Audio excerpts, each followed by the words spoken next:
নমস্কাৰ বন্ধুসকল, আজি অন্য এটা ভিডিঅ' লৈ আপোনালোকৰ মাজলৈ আহিলোঁ। আজি যিহেতু বতৰ ঠাণ্ডা, ঘৰত গ'লে আজি হাঁহৰ মাংস অকণমান খাওঁ, তো সেয়ে ঘৰুৱা হাঁহ এটাকে বধিলোঁ। হাঁহটো ধুনীয়াকৈ পখিয়াই চাফা কৰি গেছত অলপ পুৰি ল'লোঁ, কিয়নো সৰু সৰু নোমবিলাক ৰৈ যায়, সেইহেতুকে পুৰাটো জৰুৰী। পুৰি মেলি হাঁহটো কাটি ধুনীয়াকৈ সৰু সৰু পিচ কৰি ল'লোঁ।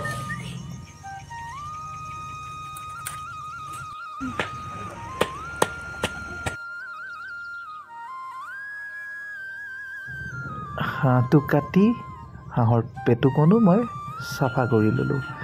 হাঁহৰ পেটু আৰু ঔটেঙাৰ ভাজি আপোনালোকে খাইছে নাই নাজানো, মোৰ কিন্তু খুব প্ৰিয়। সেয়েহে মই পেটুখন বনাওঁ বুলি ল'লোঁ আৰু মাংসখিনি ঘৰৰ মেম্বাৰক বনাব দি দিলোঁ। পিছে কেৰাহীখনৰ ৰং দেখি নাহাঁহিব দেই, জুইত বনালে এইটো ৰং ধৰে আৰু। মা মছলা সকলোবোৰ এড কৰি মাংসখিনিও দি দিলোঁ। অলপ লৰাই লৈ সিজিব দি ঔটেঙাখিনিও তাতে দি দিলোঁ। ঔটেঙাখিনিও অলপ সময় সিজিব দিব, ধুনীয়াকৈ লৰাই মেলি থওঁ।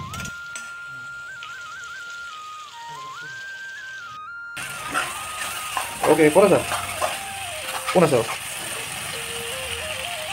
আনফালে আকৌ জুইত হাঁহৰ মাংসখিনি বনোৱাত ব্যস্ত। মোৰ কেমেৰাটো বৰ এটা ঠিক নহয়, সেইবাবে জিলমিল দেই ৰাইজ। ঔটেঙা আৰু হাঁহৰ পেটু ভাজিকণ মোৰ পিছে হৈ গ'ল। আপোনালোকেও বনাই চাব আৰু এবাৰ টেষ্ট কৰি চাব।